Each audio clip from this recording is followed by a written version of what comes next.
Assalamu alaikum warahmatullahi wabarakatuh. Okay, let's see if I can just sort this out on the laptop. Okay, excellent. Alright, now let's just go do it on here. But I have to change it. Okay, can you guys see? Is it working clearly?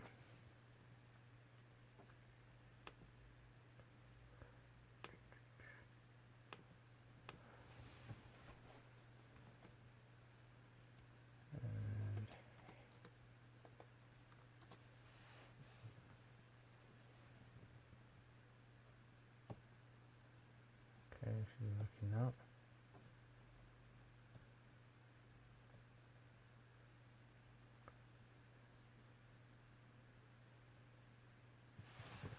Okay, so I thought I'd just do a little Q&A vlog instead of doing a normal vlog. It's a bit cold outside. I just wanted to show a book that I've got. Where is that book? Okay, here.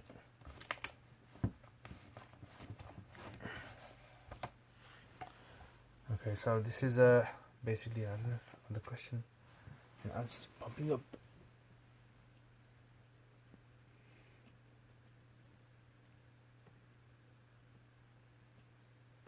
Okay, hopefully it should work. So this is a book that I've got from before.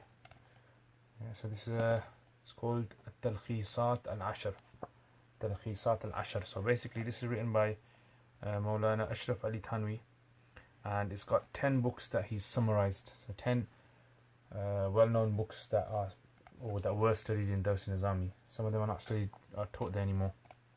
So these are, if you can see there, don't know if you guys can see it. Wa alaikum assalam, Isa Khan. Can you hear me? Okay, so it's got like Talkhis al-Mirqat. So Mirqat, famous small text that's taught in the Dars Nizami or Mantiq. So he summarized it. Okay, and al-Madar li Hal al-Manar. So this is, you know, like a short like rendition of Manar, famous usul Fiqh book. And he's got a book called Jadwal al-Thalathin.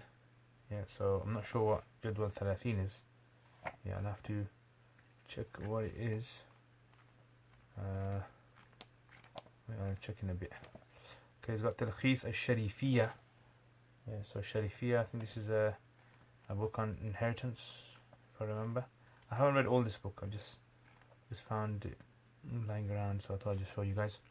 I'll have a look at it, inshallah. He's got Dirayatul Isma, right? I don't know what that is. I want to check that. Tadhil Sharh al-Aqaid. So he's got footnotes on Sharh al-Aqaid. Okay, which seem to be very good. Tasheel al-Ma'ani. So Tasheel al-Ma'ani is a balagha. Talkhis Hidayat al-Hikmah. So Hidayat al-Hikmah is a text of like philosophy.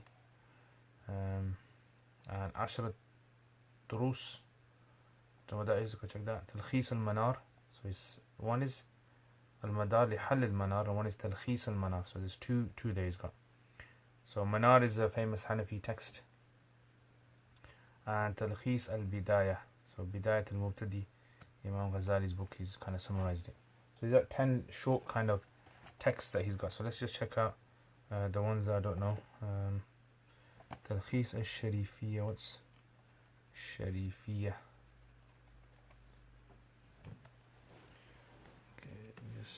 This is back.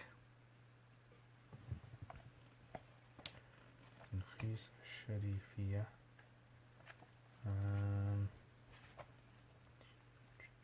Okay, so Sharifiyya is here.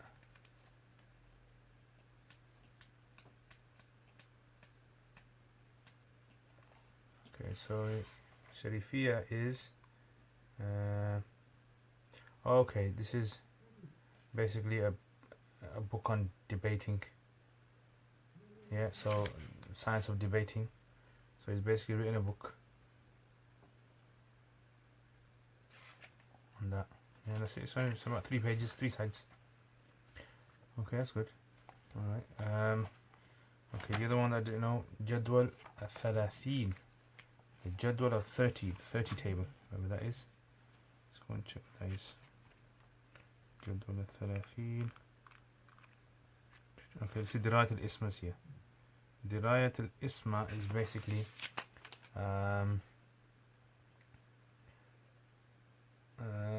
أما بعد فهذه دراية الاسم على هداية الحكمة. Okay, so this is a footnote on هداية الحكمة. Yeah, so it's just a footnote on هداية الحكمة on philosophy. Okay, so the other one, عشرة دروس. What's عشرة دروس? So عشرة دروس. This is at the end. Okay, so الملخص من 100 دروس جمعت في بعضها بين الدرسين أكثر وهي جامعة الجمع ابن كافي من الحكم والإبر. So this is basically just like lessons that you can learn. Yeah, just like kind of, you know, sometimes a teacher teaches something and goes on a tangent and teaches something.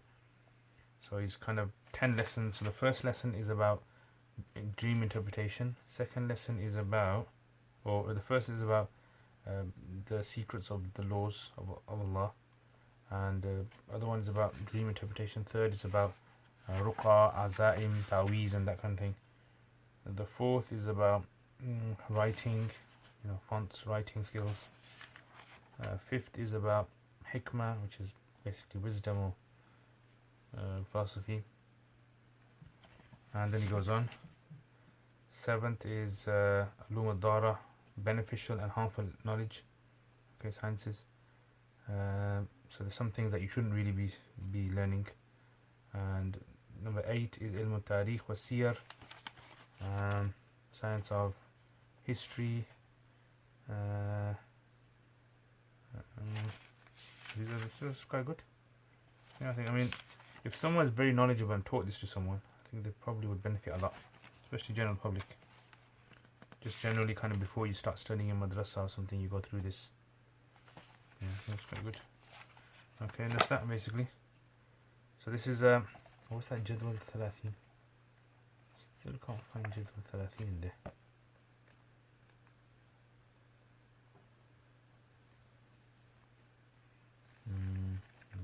No idea what Jadwal al-Thalathin is. But anyway, this is a book I thought I'd show you guys. Try to get hold of this book if you want, and maybe you can learn it from someone, or at least, because when you're studying sciences and if you kind of got a gist of what they're on about, that has a big help when you study ilm. Otherwise, what happens is you're thrown in the deep end, and when you're thrown in the deep end, a student, like generally what will happen is, I would say 60, maybe 50, 60% of the things that they're being taught, a lot of it just goes through them. Yeah, they don't understand it, they don't appreciate it. So yeah, you know, that's a big problem there is. And so what you want to do is beforehand, you want to know what you're getting yourself into. So when you're studying, you absorb more, so you can appreciate what the teacher's saying or the book's saying, and you know, you take it in. And I'm sure there's some of you guys out there who have gone into madrasa, or even like maybe you went to college, you went to a science, you had no idea what it's about, and you kind of wasted a lot of the first few months trying to understand what you're studying, and then by the time you understood what you were studying, there wasn't much time left. So anyway, okay, right, next. Why do people say Sheikh Tanwi has strange ta'weezat and remedies in his books that look like black magic? Please explain as they send. I don't know, I have no idea. Allah Alam. Okay, so now what's the view on loud dua and zikr after salat? Is it best to do it silently or loudly, or mix it up? There's difference of opinion among scholars.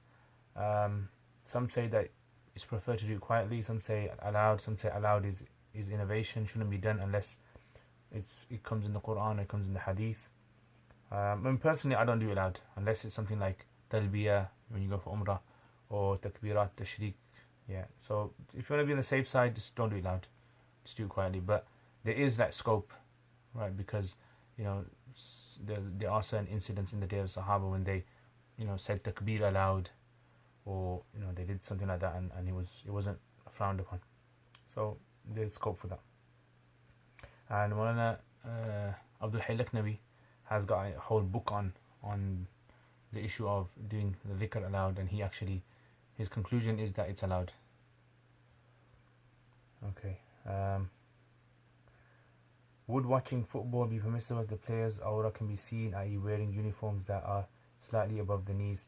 Yeah, so with regards to football, I mean, because the images are quite far away, you can't really tell. There's a bit of permissibility there, scope of permissibility, because most of the camera shots are from far away.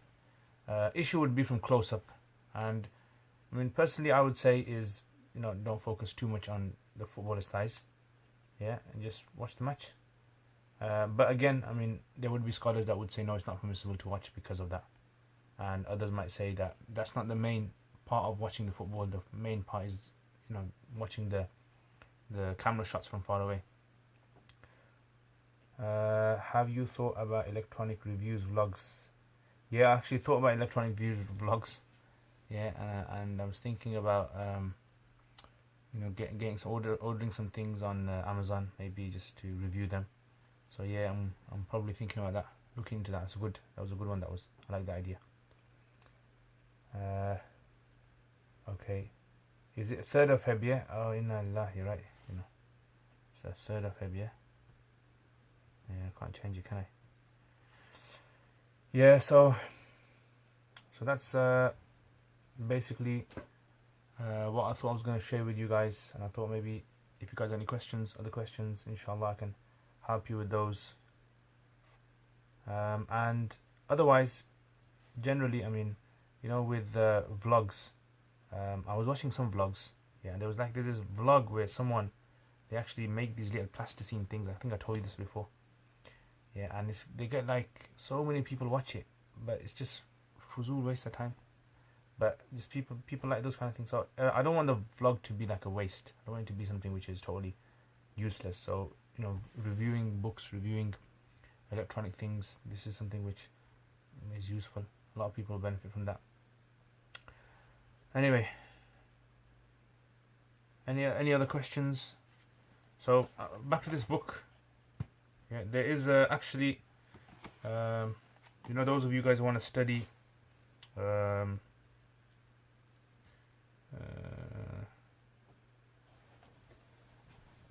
I thought there was Balagha, and is it Tasheel al-Ma'ani? Yeah, Tasheel al-Ma'ani. So, Tasheel al-Ma'ani, this is a good.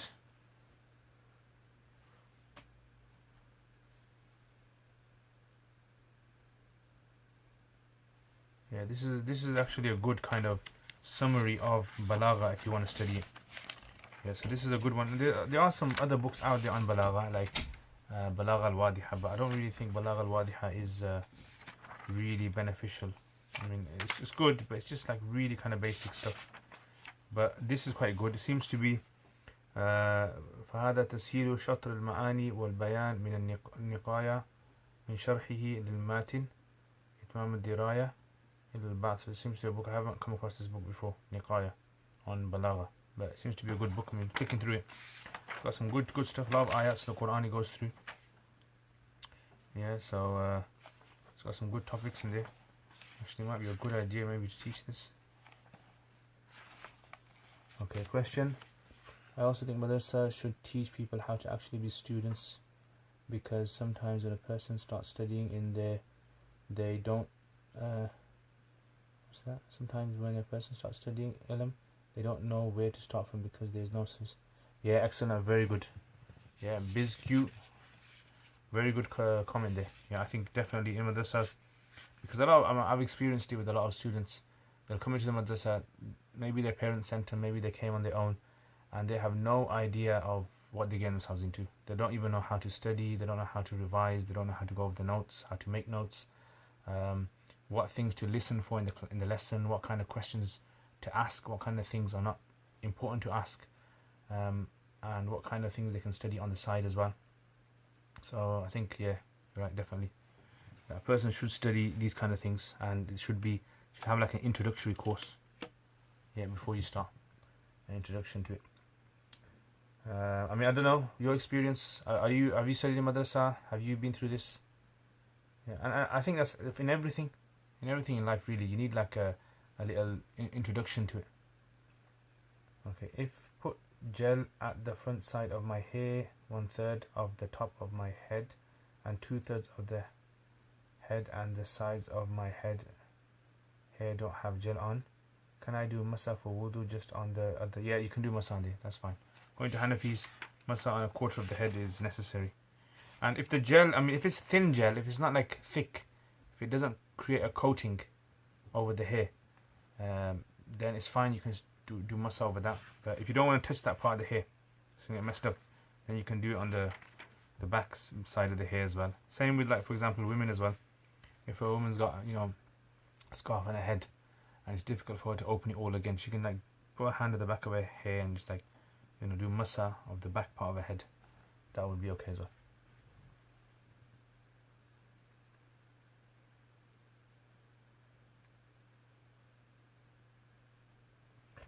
Yeah, I mean that's a good point. I think more emphasis should be put on character building than ilm.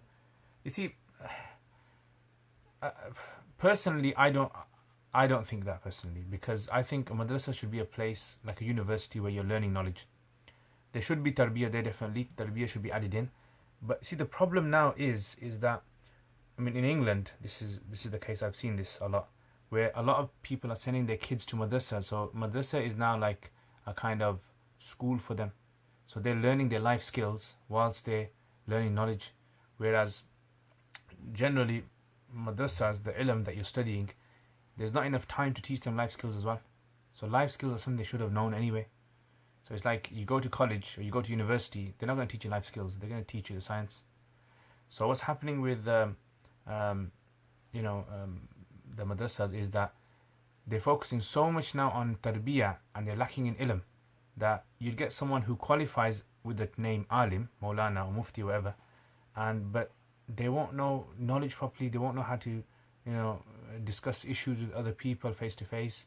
They won't know how to give, public talk about, a deep topic, important topics of the community. They won't know these things.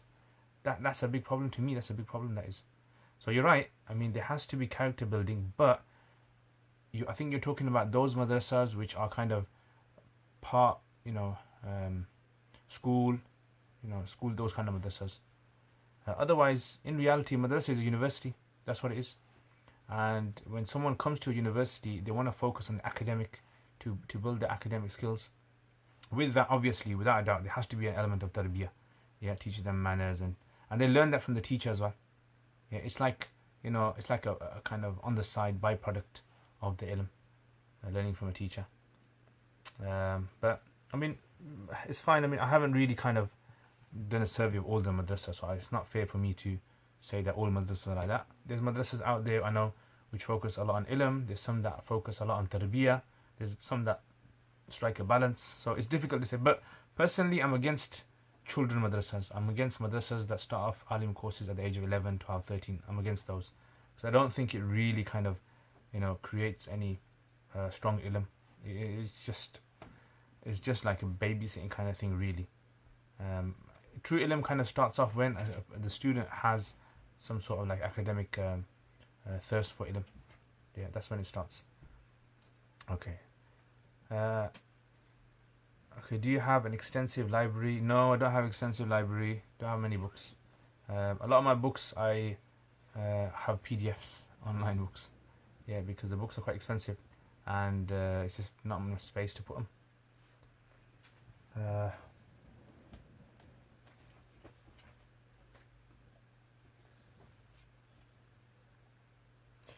Yeah, character is important, but you have to remember, in the olden days when they used to have madrasas, how did they used to run them? Like, 500, 600, in Imam Ghazali's time, how did they used to run them? So, there was an element of tarbiyah, but if you read the history books, you'll see that it was more focused on the ilm, imparting the ilm. People would go and the reason I know this is because in Pakistan, when many of my teachers studied, they studied in the old style of studying, and it was much different there. Because there was a culture there, that culture would provide the tarbiyah. A lot of the tarbiyah was provided by the culture. So, half the job was done. But now what's happening is, because people are being put into madrasas, in places where there is no proper culture around, like as in a culture that's a morally built culture, and they're just like kind of churning out just people in madrasas who just qualify. So I mean that's fine. You can I don't mind your position on that, but that's just my position. You asked me my view, and I mean I'm a Nazim Ta'limat of a madrasa of Asufa, so I kind of see a lot of this thing happening with students. Yeah, a lot of students, you know, I meet loads of them, so I'm just speaking from my experience. Okay, Salam Sheikh, question: if two brothers bet on a halal game and they say that the loser has to pay $20, then this is forbidden. But what if the third person comes and participates with a bet? If the two people are involved in the bet, then no, it's not allowed. But if a third person is going to pay the money and the two people are not going to pay, and it's stipulated at the beginning of the contract, then it's allowed. Yeah. So for example, if two people are just sitting there, a third person comes and whoever wins, I'll pay for it, and that's fine. But the other two people cannot put their money at risk.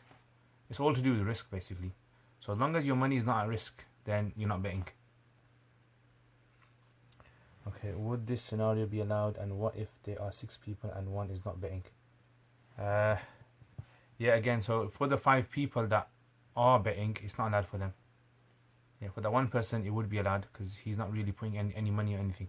But for the 5 people. But then the other question comes is that, you know, this is something which, is he supporting this as well? So supporting something which is not allowed for the people to do, that comes into it as well. But if a person is participating and is putting money down, whether he wins at the end, whether he doesn't win at the end, it won't be allowed. Okay, I started studying at madrasa and I felt overwhelmed with everything because you realize how much there is to learn, and when it's too intense, you feel like giving it very easy. Yeah, that's what happens. That's one of the things with madrasa learning. There's so much kind of stuff that you have to cover, right? There's a lot of kind of ilm that you have to study in grammar, fiqh, hadith, tafsir. You only really realize after you graduate. You're going to realize then. So once you graduate, you're going to realize how much extra effort you should have put in when you were studying. And it's like, you know, like I said, you need to have that kind of mental preparation from before. Definitely, yeah. Mental preparation is extremely important. Otherwise, if you're not mentally prepared, you know, it's very, very hard to get into anything which is tasking or taxing. So anything that's taxing on the mind, on the body, if you're not mentally prepared, like you're play badminton, or if you're going to do some training, and if you don't do a warm from before, you know, you're going to hurt yourself. Look at that badminton example I brought in. Okay, Abdul Sattar, alaikum salam. Where best to study abroad for hadith? Where best to study abroad for hadith? You know, I don't really know because I haven't really kind of traveled very far and wide to study. The thing is, with hadith studies, what I would say is there are like some scholars who are hidden, as in they're not really teaching in a formal kind of institute. So it all just depends. Maybe it might be a good idea for someone who has traveled far and abroad. I studied in Pakistan. If you want to study in Pakistan, there are some amazing hadith scholars there. Yeah, if you can go to Sheikh Abdul Halim Chisti, yeah, he's a very amazing scholar, and I studied by him Nukhbat al-Fikr. So in Usul Hadith, in Hadith, Takhasus fil Hadith, he's an amazing guy. So if you can study by him, he's very good. And I'm sure in the Arab world there's many scholars. Sheikh Hatim al-Auni as well in Saudi, he's a very famous scholar as well. In Morocco as well, I'm sure there's many scholars out there. The thing also is that when you study, try to find somewhere which is reasonably good to study, and then after that, you're really going to improve on your knowledge when you graduate. That's when you're going to start to do a lot of your own research. So when you study, I would say you're probably going to benefit 30%. The rest, 70%, you gain after you qualify. So after you qualify and start doing your research, that's when you start gaining a lot. Okay, walaikum salam, Abdullah Mujahid. Okay, I've been reading Imam Ghazali Bidayat al-Hidayah and have found it insightful but not very practical in terms of how to structure your day, etc. Yeah, Bidayat al-Hidayah is a good book, very good book. You know, these kind of books, you have to remember they were written in a time, in a period, in a culture, in a society. There was a political climate and so forth. So when they used to write the books, they would write it for the people at that time. So maybe someone can write a book on today's time as well. That might be good. Personally, I don't think a Muslim needs to be told how to do every single thing in his life. Yeah, I feel that goes, it's like kind of against the way, it was not the normal kind of way the Prophet ﷺ would teach the Sahaba. You don't like find the Prophet ﷺ teaching the Sahaba every single little bit of how to do everything. He taught them the main things. If he saw them doing something wrong, he would correct them. Something wrong, he saw someone eating with the left hand, he would tell them eat with your right hand. If he saw someone spitting in the masjid, he would tell them don't do this. Right? He saw someone urinating in the mosque, don't do this. If he saw someone outside who was maybe arguing with someone, yeah, he would explain things to them.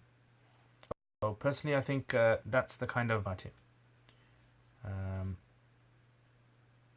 Anyway,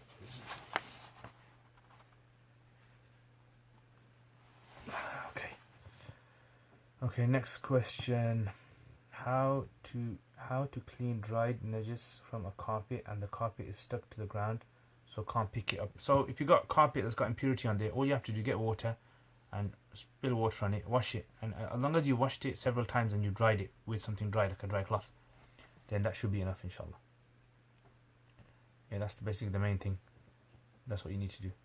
So you just go over the impurity, wash it, pour water, wash it, like dry it here with a cloth, and then pour some more water, dry it again, and then pour some more water and dry it like that. Do it several times and it should be enough, inshallah. Okay. Is it important to have an Islahi ta'alluq with the Shaykh? A good question.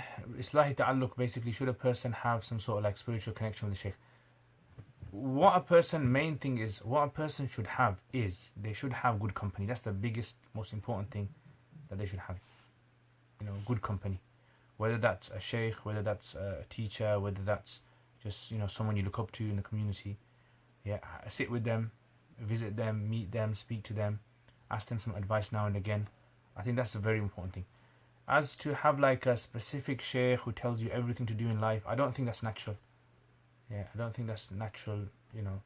You'll see even in the life of Sahaba, the Sahaba would sometimes even like do things, and then later on the Prophet ﷺ would ask him, "Oh, you got married?" So they wouldn't even ask him about when they were getting married. Yeah, so they would do their own thing. And sometimes you get some people who like every little thing they have to text their Shaykh. "Oh, Shaykh, do you think it's okay? Is it good on this weekend if I go this place? Or is it good if I buy this? Or is it good if I..." They want to ask every little thing. Like, should I put my coat on top of my teacher's coat, or should I don't know. There's some crazy things that you hear. So I don't think, it's just too unnatural.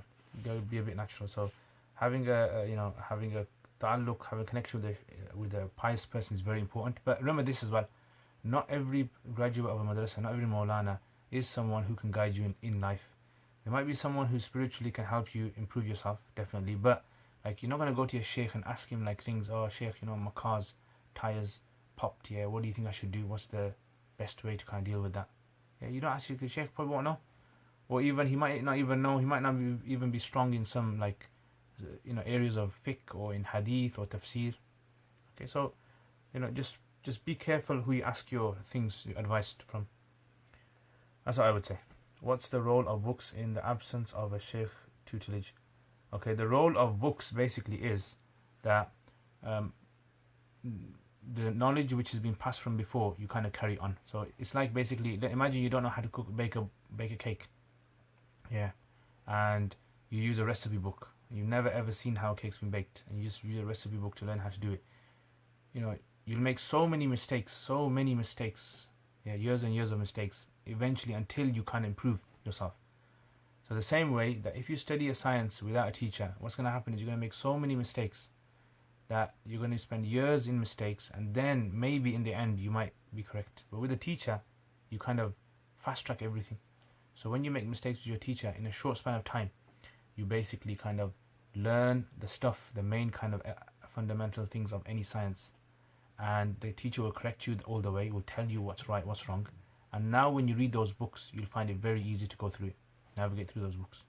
So it's like kind of giving you the tools to be able to access all those books.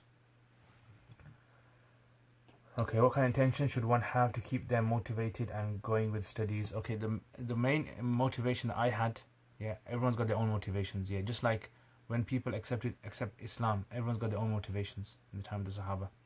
So likewise, everyone's got their own motivations when it comes to learning ilm. My motivation, things that used to kind of motivate me, were two things. Number one was seeing, scholars listening to scholars who talk about very deep topics in a very deep way, very knowledgeable. Yeah, that motivates me a lot. That after it's like watching Karate Kid for the first time, and afterwards you want to do like, the kind of, what's that kick called at the end?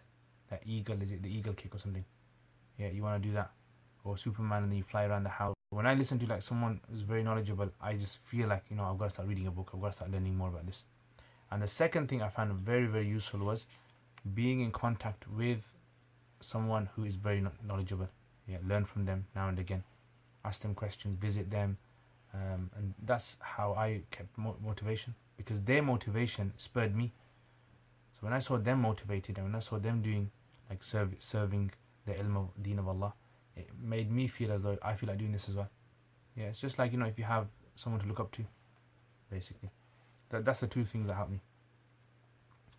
Okay, the other thing is obviously good deeds as well. So praying salat on time, doing daily dhikr, reading Quran, these kind of things clean the heart. So then ilm has an effect as well. Okay. Okay, next question. In terms of career advice, graduates, what would you recommend? I mean, there's so many things that you can do out there nowadays, right? You can go further education. If you go further education, there's lots of things you can do. You can go into Islamic finance. You can go into, if you go into Islamic finance or just finance, then there's lots of opportunities out there, especially with new kind of emerging products. And then you can go into maybe even teaching, further education. You can teach in madrasas, you can teach in universities.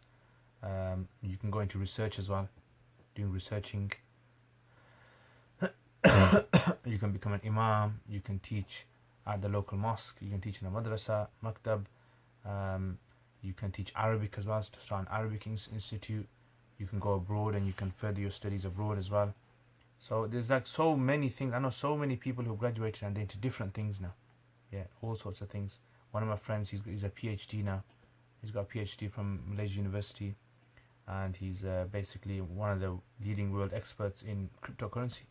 Yeah, strange one, cryptocurrency and finance.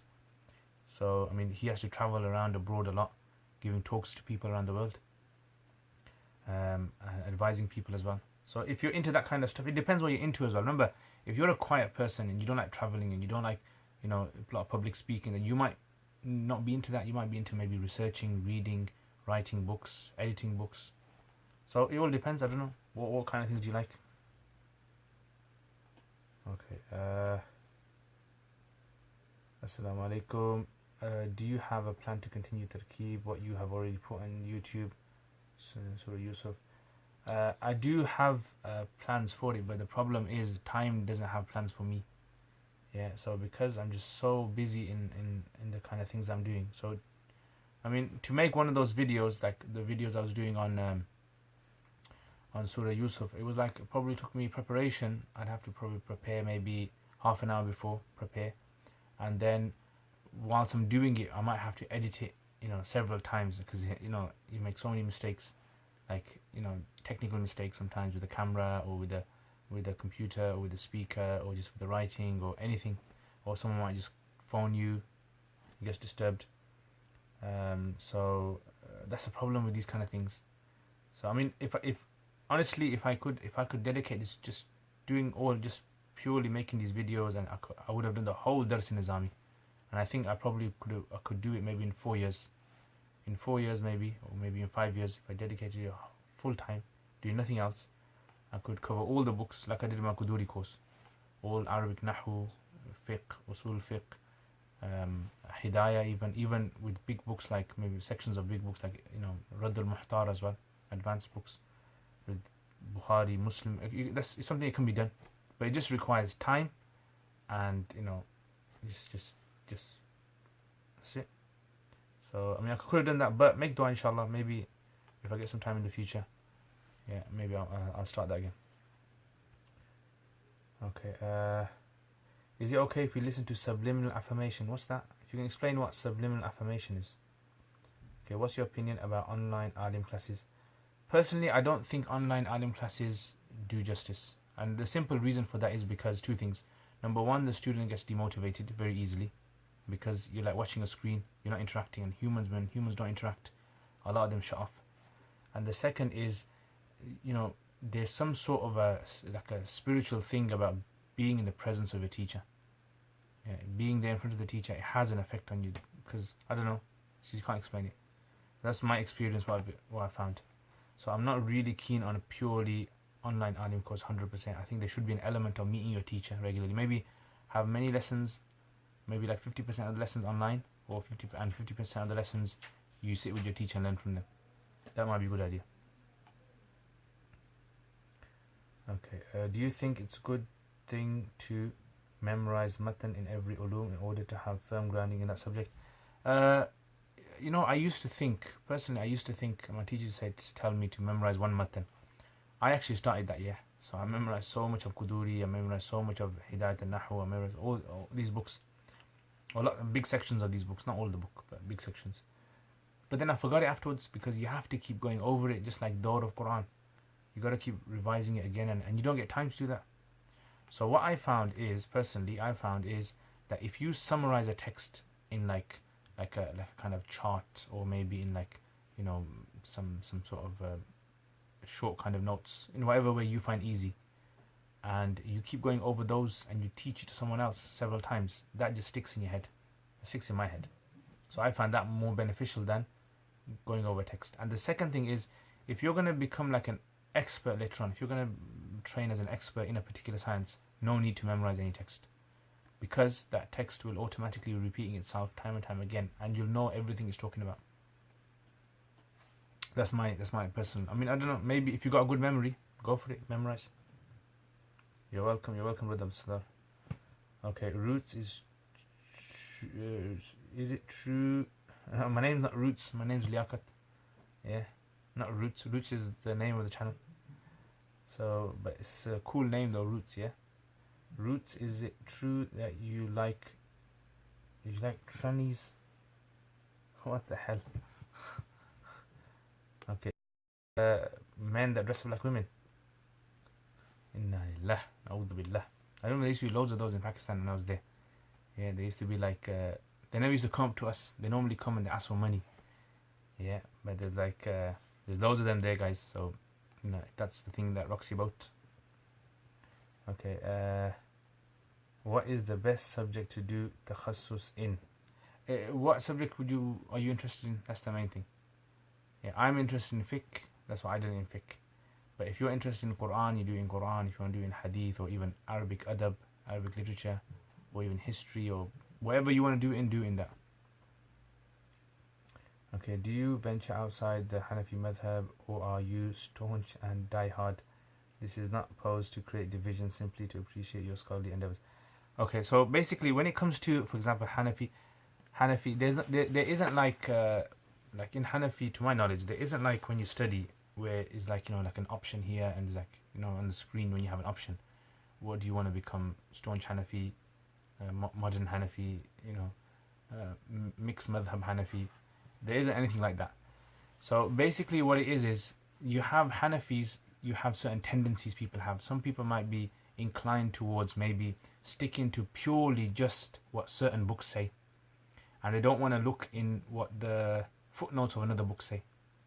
So for example, like there's like several main texts in the Hanafi madhhab. There's like certain main texts that you have, right? Like Mukhtasar al-Tahawi, Mukhtasar al-Quduri, al-Wiqaya, Kanz, and these kind of books.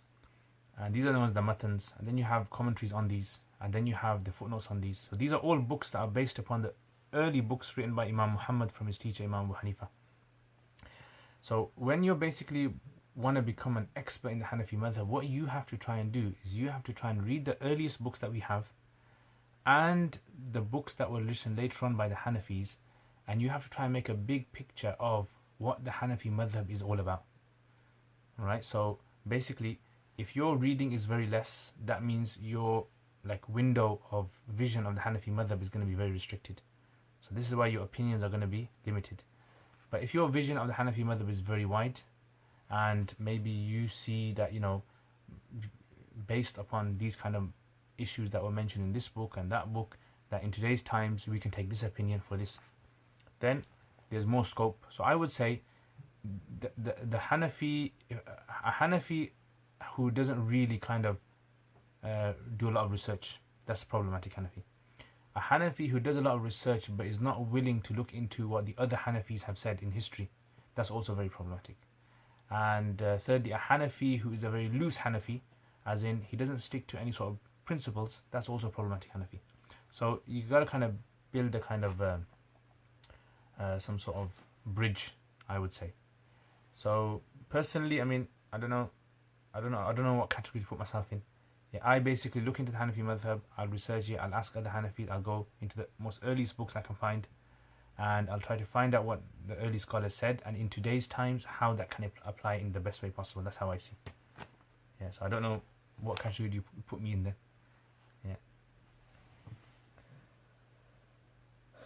Yeah, I mean, creating division isn't part of what any madhhab is about. Whether it's a fiqh madhhab or a hadith madhhab, I have respect for anyone who is true to their academic scholarship, someone who tries their best in trying to find answers for people's problems. I have respect for them. But if a person is out there just to show that their view is the only true view and everyone else's view is invalid or they're astray, then that's something which is totally, I think, against the teachings of the Sahaba. Okay, do you know any Arabic, English, Arab book in the market? Arabic, English, yeah, there's actually one. I'll show you. There's a good one that you can check. I had it here, yeah, but I don't know where it is. Here it is. Okay, so this book, someone's written it. It's quite good. I mean, I found it very useful. So Sharmiyat Amil, if you've heard of Sharmiyat Amil, yeah, Sharmiyat Amil is basically like a book written by Ibn Qahir Jurjani, yeah, and it basically kind of goes through those governing words in the Arabic language, yeah, 100 of them, but the sentences, right, some of the scholars have gone and they've kind of done tarkeeb, i'rab of the all sentences. So this is like, for example, one you can see, if you can see that, I don't know how clear it is. So basically it's got nice maps, nice and clear. So this is like a good start. If you want to kind of, after you've studied some fair bit of Nahu, you go through one of these books, helps you a lot. Yeah, so this is, if you can see that, maybe just take a picture of it or something. Okay, do you know any Arabic English books? Yeah, done that. Assalamu alaikum min al-Hind, ahlan wa sahlan ya ahl Hind, mashallah. Is it good idea to do pure riwayatan in Dawra Hadith or pure dirayatan or a mix of both? Dawra Hadith, it depends how it's taught. Personally, I think Dawra Hadith and how it's taught in many places is unfair, because all they do is basically teach the Hadith book. Either they just do translation of the text, that's all. Or number two, what they do is they'll teach the Hadith book through Fiqh. So they'll kind of take Fiqh as the framework, and they'll like try to fit all the hadith into their kind of understood fiqh. Teachers say teach each book as it's supposed to be. So teach Bukhari as it is. Just focus in Bukhari, focus on why Imam Bukhari brought the chapter heading, why he's brought the hadith, and maybe sometimes the teacher should go deep into like what the commentators say on the hadith. So just to give the student an understanding. Because if you was to go into hadith details, then probably wouldn't be able to finish the book in a year or two. And likewise with Tirmidhi, the same with Tirmidhi, not to focus too much on outside fiqh, just focus just on purely on the book. And that's a good thing about Tirmidhi, dirayatan and riwayatan, you find both schools in there as well. Okay. Any suggestions for Turkey practice by myself? Yeah, Turkey practice, my videos are the best thing. I'm joking. Yeah, there's actually online, you can actually find some stuff online, like the Quran corpus. Yeah, qurancorpus.com. That's quite good, so check that out. Mukhtar lil Fatawa by Imam Mosul, is this also a good book for the Hanafi madhab? Yeah, it's one of the main kind of, or the later matans, you can say, not early matans, the later matans, which basically Imam Mosli wrote on Imam Abu Hanifa's opinions mostly, In a few places he differs, but mostly that's what he writes upon. But again, if you want to study the Hanafi madhab, you have to remember Hanafi madhab is not one book or 2 books or 5 books or 10 books. Hanafi madhab is trying to understand, read as many books as you can, and to try and build a picture in your mind of what they're trying to say. That's what the Hanafi book is all about. So if you just think, right, give me the best Hanafi book out there, like someone says Raddul Muhtar. Raddul Muhtar is just like a kind of guidebook. That's all it is. It's not like like a reference book. It just gives you an insight into the research of Ibn Abidin. It's not even the full Hanafi madhab itself, because he's missed out lots of things that other books have said, but he didn't think that he needs to mention them in his book. So when you study Raddul Muhtar, you need to also read these other books as well. You can't just skip them out. What's the difference between Jannah and heaven? I don't know what the difference is, bro. Do you mean like heaven as in sky? Because in English, sky, the word heaven was used for sky as well. Your clouds and all that, the sky. Yeah, but in Arabic, Jannah means paradise, literally. Yeah, a garden. Okay, astonishing. Salam, what's the ruling regarding using eau de toilette and other perfumes containing alcohol? According to the Hanafis, there's a lot of scope. Imam Hanifa says, anything that's not made from grapes and dates and doesn't intoxicate you, then is not really kind of impure. Yeah, so it's fine. According to him, it's fine. Okay. Subliminal affirmation are some type of music which can do physical changes like changing eye color, etc. Yeah, I've never heard of that. Are you sure that's some kind of science, or is it some kind of... I've never heard of that. Yeah, if you can maybe send me a link or something, I can read more about it. I don't know. But I've never come across someone that can just listen to music and change physical parts of their body. Might just be some sort of like a theoretical thing, not physical, not real. Wa iyyakum, jazakallah iyyakum. Any good kitabs for sarf? For sarf, have you studied any sarf before? Can you write the author's name of the book? The author's name, well, you can get this, called Mufti Shihabuddin. Mufti Shihabuddin. Mufti Shihabuddin. Okay, my Arabic vocabulary is too weak. What I need to do improve? How many hours need to spend a day learning Arabic? It depends how much hours you got, bro.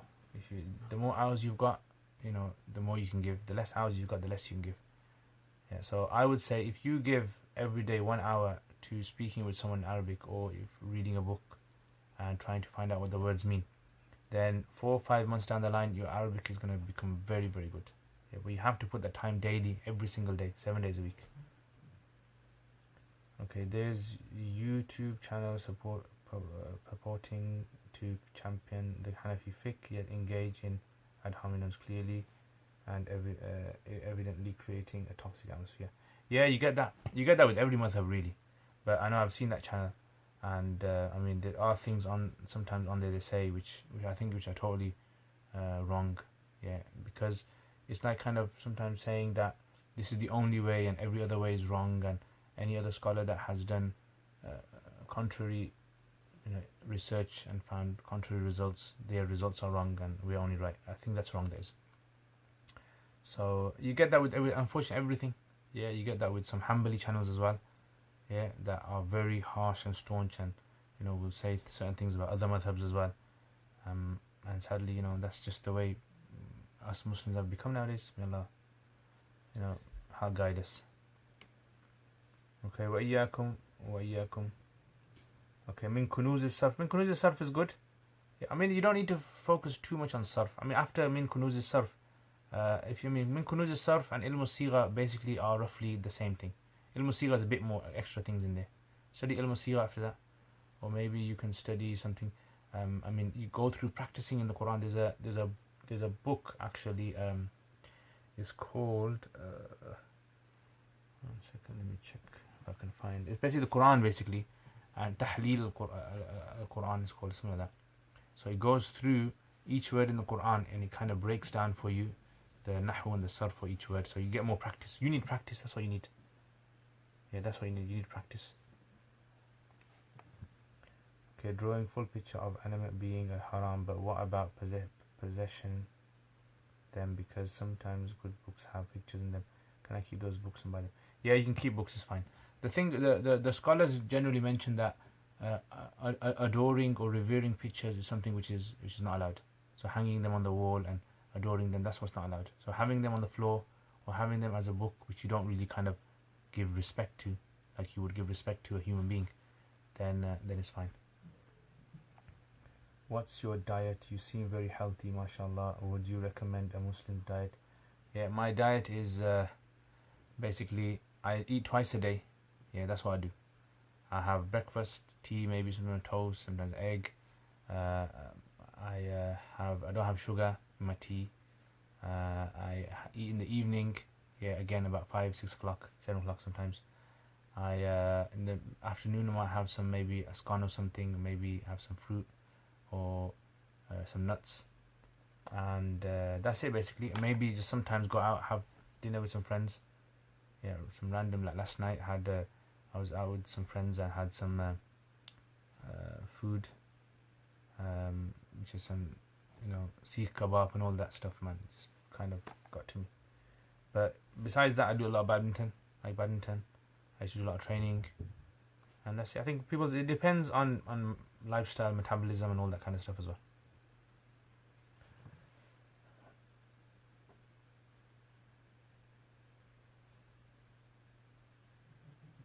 Yeah, so the modular classes in a Sufa, basically you have to attend. If you want to do the alim course, you have to attend all of them. If you want to do modular, you need to speak to, maybe get in contact with through a Sufa to me, and or to someone else, and then maybe, if you do like modular, then you basically are not going to get an ijazah at the end. You'll be like a silent student, just participating in selected classes. What are the books an alim's course students should study outside the dars books? There's nothing that you need to study. There's not like if you don't study these that you're not going to be a complete alim. No. The main thing, focus on the books that you study in class. Focus on them as much as you can. So if you're studying Nahu, read as much about Nahu, the history of Nahu scholars, look into different types of Nahu books. The problem is sometimes, students, what they want to do, they think they need to study lots and lots of books. You don't need to study lots of books. Some madrasas I know, they have like in the first year 25 books they studied. I think 25 books in the first year. And then they say to me, oh, how much did you guys study when you were? And I said, I only studied 6 books in the first year. Actually 5 or 6, yeah, 5. So 5 in the first year, 6 in the first year, maybe 6 in the second year. Same, like just 6 books every year roughly. Maybe a few years, a few extra. So there isn't a specific number of books you have to study. But what I would say is try to focus on the books which you're studying, the dars books you're studying. Try to get books around those topics. So if you're studying hadith, try to get books around hadith.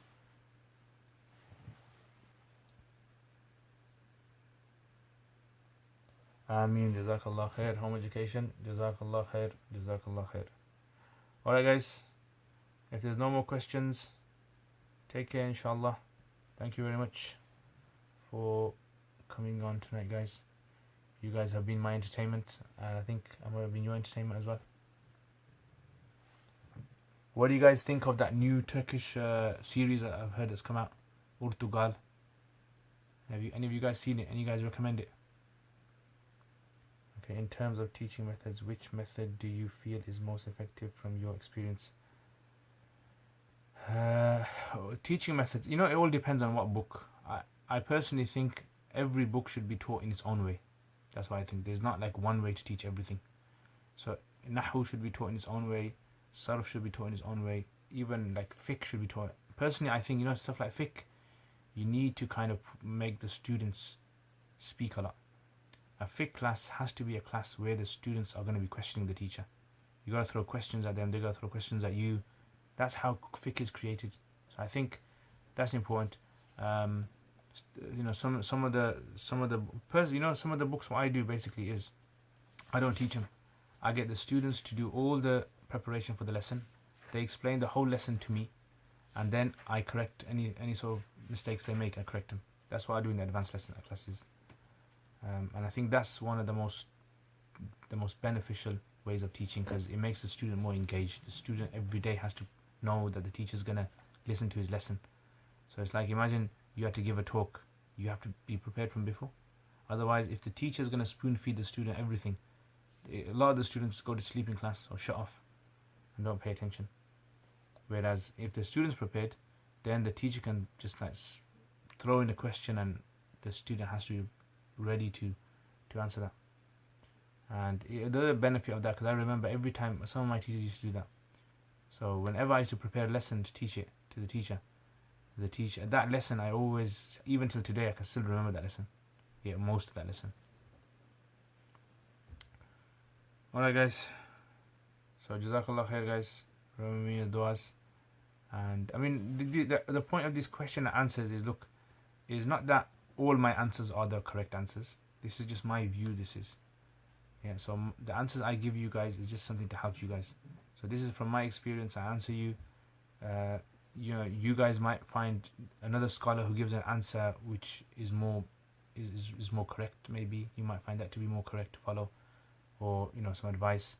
But the thing is, you have to always remember, you know, when you listen to a scholar or anyone, or even someone like me, always remember that this is their view, this is their experience in life, this is what they have found. It's not like the ultimate answer for everything, right? And you know, just take it like that, inshallah.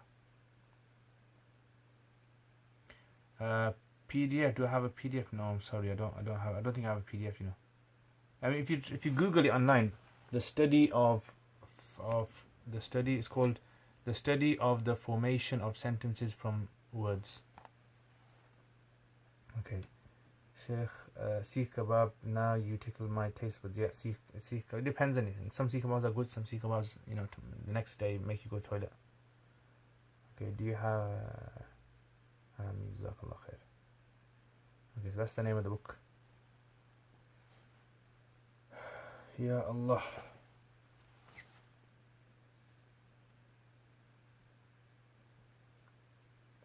Alright guys, Jazakallah khair.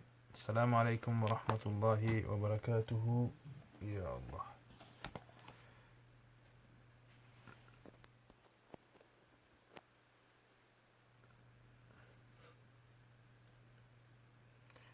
Yeah, I'm not sure what it's about. Yeah. What is it about? It's basically kind of like a history kind of thing about the Ottoman Empire, but I'm not exactly sure how it covers it.